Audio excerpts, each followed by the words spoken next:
حضور صلی اللہ تعالیٰ علیہ وسلم کے پاس آئی، ساتھ میں اس کے ایک بیٹا تھا۔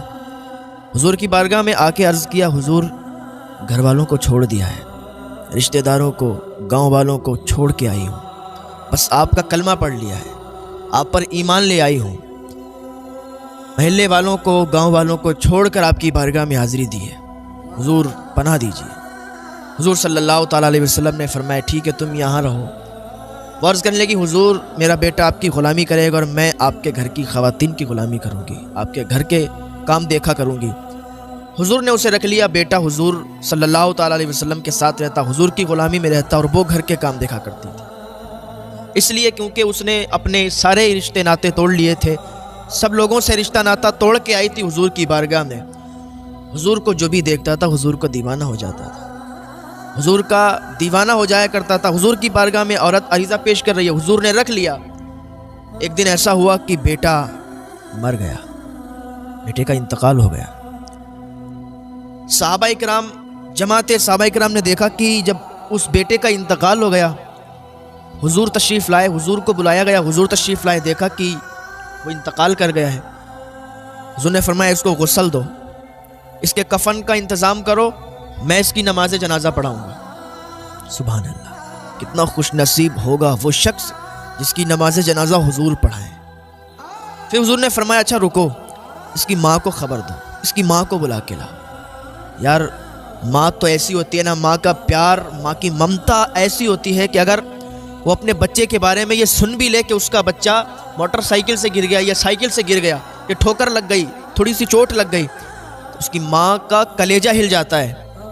اور جب ماں کو یہ پتہ چلتا ہے کہ تیرا بیٹا مر گیا ہے، تیرا بیٹا انتقال کر گیا، تو پھر اس کے دل پہ کیا گزرتی ہے، پھر اس کے دل کا حال کوئی کیسے سمجھ پائے گا۔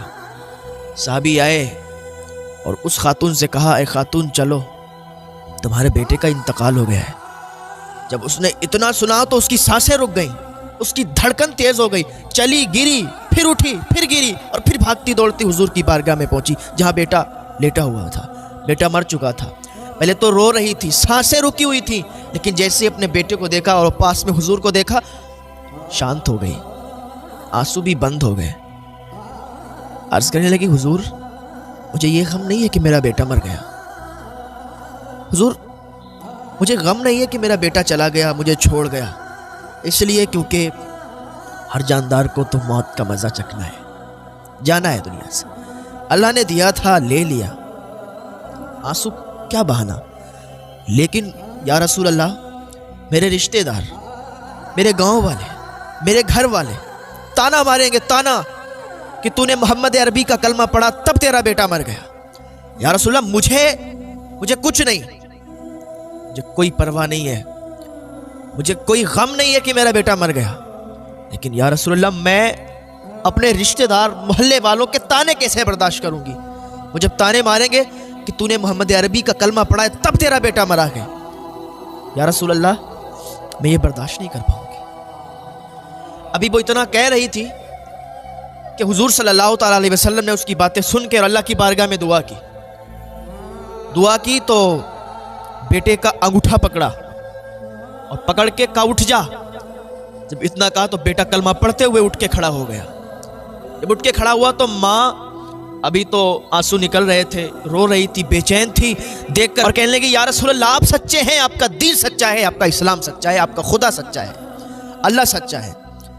اس دن سے اس کا بھروسہ اور مضبوط ہو گیا، اس کا ایمان اور پختہ ہو گیا، اس دن سے اور زیادہ وہ پختگی اس نے حاصل کر لی اسلام میں، ایمان میں۔ تو بس یہ ہے کہ اللہ پر بھروسہ کریں، اگر آپ کا کوئی کام نہیں بن پا رہا ہے، اللہ کی ذات سے امید مت توڑیں، مت کہیں کہ اللہ رب العزت نے ساری مصیبتیں ہم پر ڈال دیں، مت کہیں کہ ہمارا کام نہیں بننے والا ہے۔ ارے وہ کام بن جاتے ہیں جن کے بارے میں ہم گمان بھی نہیں کر سکتے کہ یہ کام بن سکتا ہے یا نہیں، ہاں وہ کام بن جاتے ہیں۔ اللہ پر بھروسہ رکھیں، یقین پختہ رکھیں، اللہ کی رحمت سے نا امید نہ ہو، اللہ عطا فرمانے والا ہے، اللہ عطا فرماتا ہے۔ ان اللہ علی کل شیء قدیر۔ دعا کریں اللہ پاک ہمیں گناہوں سے بچا لے، دعا کریں اللہ کی بارگاہ میں، دعا کیا کریں اللہ تعالی ہمیں نیک راستے پر چلنے کی توفیق عطا فرمائے۔ اللہ پاک کی بارگاہ میں دعا ہے، اللہ میں ہدایت کی توفیق عطا فرمائے، گناہوں سے بچنے کی توفیق عطا فرمائے۔